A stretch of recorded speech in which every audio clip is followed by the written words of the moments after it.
Good morning.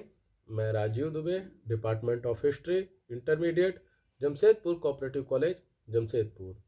इसके पहले हम लोगों ने देखा लेखन कला के उपयोग के संदर्भ में मेसोपोटामिया की सभ्यता में लोगों ने लेखन कला का किस तरह उपयोग करना शुरू कर दिया था, किस तरह उन्होंने लिपि का आविष्कार किया और लेखन कला को किस तरह विकसित किया। क्योंकि उस समय कागज का आविष्कार नहीं हुआ था, वे लोग कागज बनाना नहीं जान पा रहे थे, इसलिए वे लोग गीली मिट्टी में नरकुल के कलम से लिखते थे और उसके बाद उसको धूप में सुखाकर या आग में पकाकर उसको एक ग्रंथ के रूप में संरक्षित कर लेते थे। यही कारण है कि आज भी उनके लिखे हुए ग्रंथ या ये इस तरह की चीज़ें हम लोगों के लिए उपलब्ध है, हम लोग उसको पढ़ सकते हैं। वहाँ के संग्रहालय में इस तरह की चीज़ें रखी गई हैं।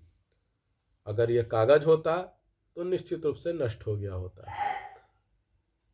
ये सभी चीज़ों के बारे में हम लोगों ने ऑलरेडी देख लिया है। आज हम लोग देखते हैं कीलाक्षर लिपि या कीलाकार लिपि, दोनों एक ही है।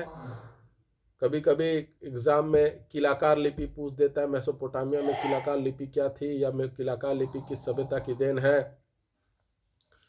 तो कीलाकार और कीलाक्षर एक ही है, कीलाक्षर या कीलाकार दोनों एक ही है। मेसोपोटामिया की आरंभिक सुमेर सभ्यता द्वारा लेखन कला का आविष्कार मानव सभ्यता के लिए एक बहुत बड़ी देन मानी गई, निश्चित रूप से, क्योंकि आदमी पढ़ना शुरू कर दिया था और पढ़ने के साथ लिखना शुरू कर दिया था, अपनी बातों को लिखना जान गया था, जो कि आने वाली पीढ़ियों के लिए, दुनिया के लिए एक बहुत बड़ा खोज साबित हुआ। आज हम लोग उस लिखे हुए चीज़ों को ही पढ़कर, समझकर या बता पा रहे हैं कि मेसोपोटामिया के लोग क्या क्या करते थे, किस तरह तरक्की की उन्होंने, कैसे सभ्यता विकसित की। अगर ये लिखा हुआ नहीं होता तो हम लोग सिर्फ अनुमान लगा पाते हैं, लेकिन चूंकि ये लिखा हुआ था इसलिए हम लोगों को उनके बारे में सटीक जानकारी उपलब्ध हो पा रही है। जिस लिपि का उन लोगों ने आविष्कार किया, खोज किया, उसे कीलाकार या कीलाक्षर लिपि कही गई। अब सवाल ये उठता है कि सुमेर के आरंभिक शहरी समाज का लेखन के आविष्कार की ओर ध्यान कैसे गया होगा।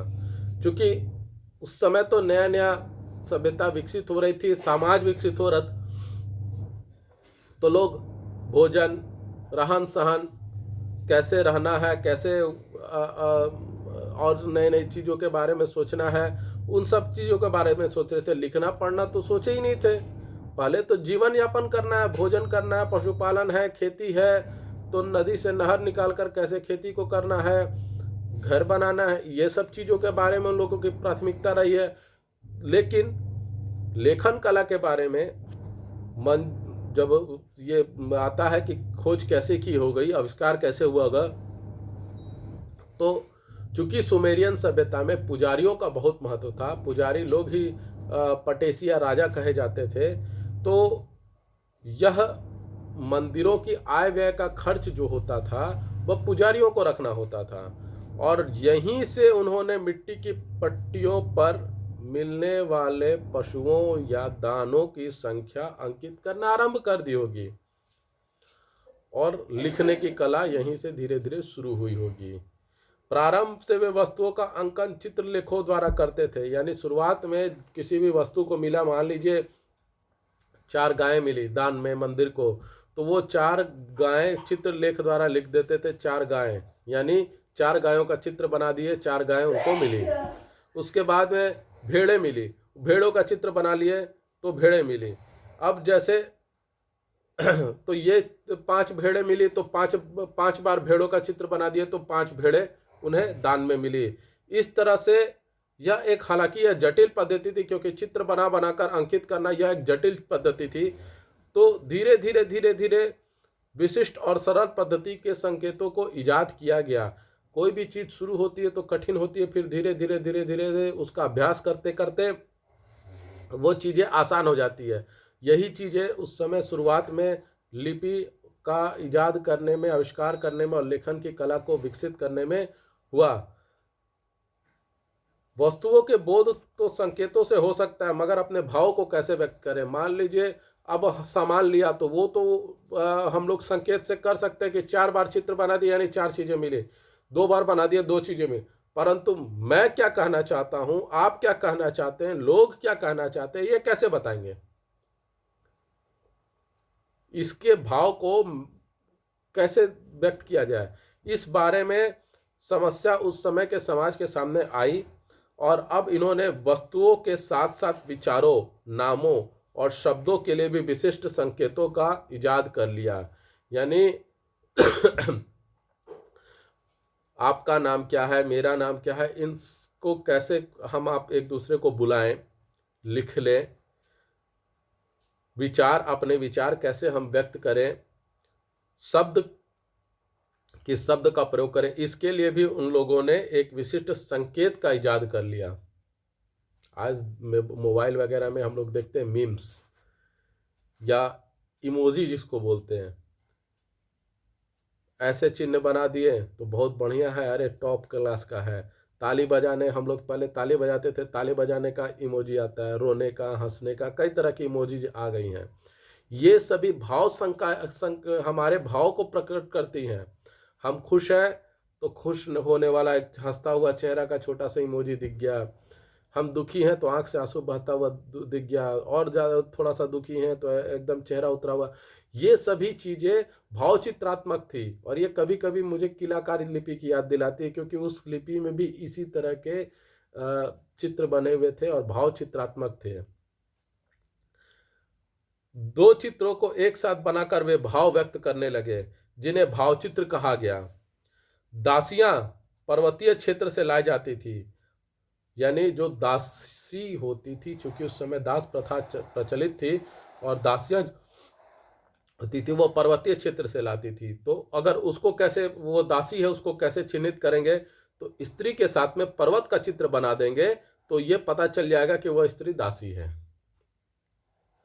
कुछ वस्तुस्थित चित्रों के 2 अर्थ भी होते थे। हल के चित्र से हल एवं कृषक का बोध होता था।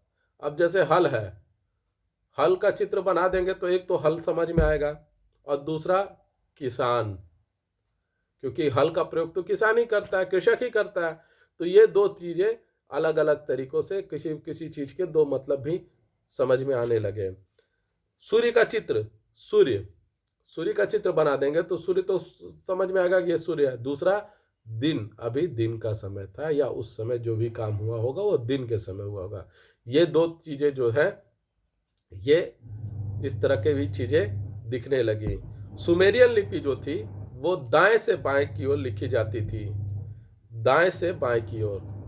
जैसे आज उर्दू जो भाषा है वह भी दाएं से बाएं लिखी जाती है। कुछ विद्वानों के अनुसार बेबीलोनिया के लोगों ने पहली बार बाएं से दाएं लिखना आरंभ किया, यानी जो आज की हिंदी भाषा है हम लोग बाएं से दाएं लिखते हैं, वैसे ही उन लोगों ने बाएं से दाएं लिखना बेबीलोनिया के लोगों ने सबसे पहले शुरू किया। कुछ विद्वान किलाक्षर लिपि को पढ़ने का श्रेय फारस में नियुक्त एक अंग्रेज अधिकारी हेनरी रॉलिंसन को जाता है, जिन्होंने बेहिस्तून अभिलेख को पढ़ने का प्रयास किया था। कुछ विद्वान मानते हैं कि फारस में पदस्थापित एक अंग्रेज अधिकारी हेनरी रॉलिंसन ने ही सबसे पहले किलाक्षर लिपि को पढ़ा था और उन्होंने बेहिस्तून अभिलेख को पढ़ने का प्रयास किया था। तो यह भी एक खोज ही हुई, क्योंकि आप किसी के बारे में जानना चाहते हो तो उससे संबंधित चीज़ों को समझना पढ़ना बहुत आवश्यक है। और किलाक्षर लिपि को अगर किसी ने पढ़ा, किसी ने समझा, तो शुरुआत सबसे पहले अंग्रेज अधिकारी हेनरी रॉलिंसन ने की, और जिसका फ़ायदा आज सारी दुनिया को मिल रहा है कि सुमेरियन सभ्यता, बेबीलोनियन सभ्यता, असीरियन सभ्यता के लोग कैसे रहते थे, उनके समाज कैसे थे। आज जो हम लोग इस चीज़ को पढ़ रहे हैं, सटीक रूप से पढ़ रहे हैं, इसका श्रेय भी वैसे ही लोगों को जाता है जिन्होंने इस किलाक्षर लिपि को लिखा और पढ़ना समझ पाए। सबसे पहले तो श्रेय जाता है मेसोपोटामिया के लोगों को कि उन्होंने लिपि का इजाद किया, आविष्कार किया, ताकि उनकी सभ्यता और समाज के बारे में जानकारी सुरक्षित रह सके। और दूसरा श्रेय जाता है वैसे इंसान को जो ये पढ़ सके। हेनरी रॉलिंसन ने सबसे पहले इसको पढ़ने का प्रयास किया, तो सब श्रेय उनको भी जाता है, जिसके कारण आज संसार, पूरा विश्व जान सके कि मेसोपोटामिया की सभ्यता क्या थी।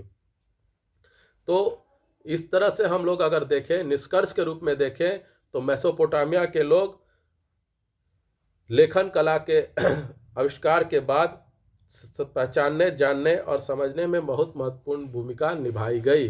यानी मेसोपोटामिया में जो लेखन कला का इजाद हुआ, आविष्कार हुआ, उसके चलते उनकी सभ्यता को जानने, पहचानने, समझने में एक महत्वपूर्ण भूमिका लेखन कला ने निभाई।